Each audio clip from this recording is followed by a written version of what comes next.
So a lot of people outside in their yards, myself, taking down some holiday lights. And I got a text from my wife. She wanted me to clarify on air that our house is half Christmas, not full Christmas. We've actually taken some things down. We just haven't put it up in the attic. I've taken the Christmas lights offside. Come on, we're still in January. We have plenty of time.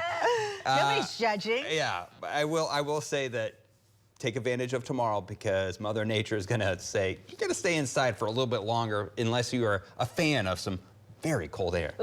I know you're not a huge fan of the Arctic air. I'm not. This time next week, everybody will be just cranking up the heat and staying indoors. Trust me. As look at these temperatures outside right now across the lower 48 states. 30s, a couple 20s off towards the north, 50s, 60s. This is not bad. This has been the way it's been for the last month or two. That tranquil west to east flow of the jet stream, but we talked about it. And we talked about it in our winter forecast, and I've been talking about it for the last couple weeks. I'm saying, hey, once we get to the new year, I'm telling you, changes are happening across the lower 48 states because things have been happening across the northern hemisphere. What happens out towards the west in Asia, Europe, will eventually trickle down to our neck of the woods here across North America. And this is what's happening. Jet streams buckling off towards the north. So what's going to do is it's going to push warm air up.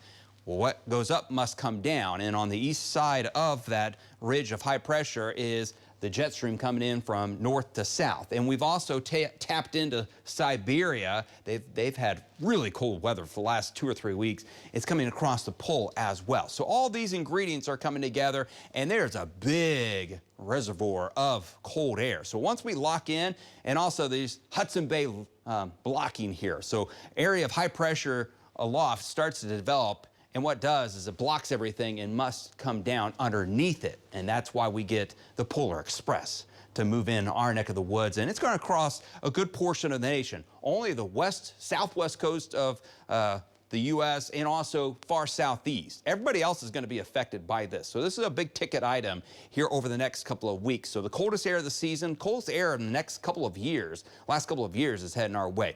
Last year, we only had a low temperature, or the coldest we got was 16 degrees. So, and then late this week, we do have a bigger storm potential, but again, a lot of factors in play with that. 40 degrees, we just turn off the camera. We like to do that every once in a while. Look at that. A wind chill of 37. Not much wind to speak of. Temperatures will fall through the 30s into the 20s for some before these west winds become a south wind, and increasing clouds will put the brakes on those falling temperatures here tonight. And those south winds will be a little blustery here tomorrow. Even with temperatures in the 50s, we'll see wind gusts 30 to 40 out towards the west. But look at the big jet stream coming in for the west coast. Ah, man, this is a lot different than it was looking like here the last couple of weeks with no big storm systems at all. And that is a lot of energy that'll produce a big windstorm with snow on the north side and rain for us for the most part. Temperatures here tonight into the 20s. Tomorrow, those south winds pick up. Temperatures will climb up to the lower 50s. Increasing clouds during the afternoon. So just be aware that we'll go sunshine to probably cloudy by sunset with those south winds a little gusty, especially out towards the west up to 30. Looking at future next gen, rain starts to develop. A wave of rain will develop out here to the west Sunday night, Monday morning, and then sweep from west to east across the state. Maybe a couple embedded rumbles of thunder, especially eastern half of the state.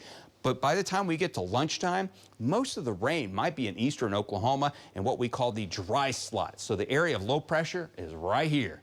So we have this counterclockwise spin and blizzard conditions with 40 to 50 mile per hour winds, and over a half a foot to nearly a foot of snow could be on the ground here across Kansas before this storm system, and then maybe a couple flurries for us. So a glancing shot, and it looks like most of the Arctic air is going to be off towards the north with that snow. Temperatures on Monday into the 40s and 50s, 30s out in the Panhandle. That'll be the chance of rain and snow.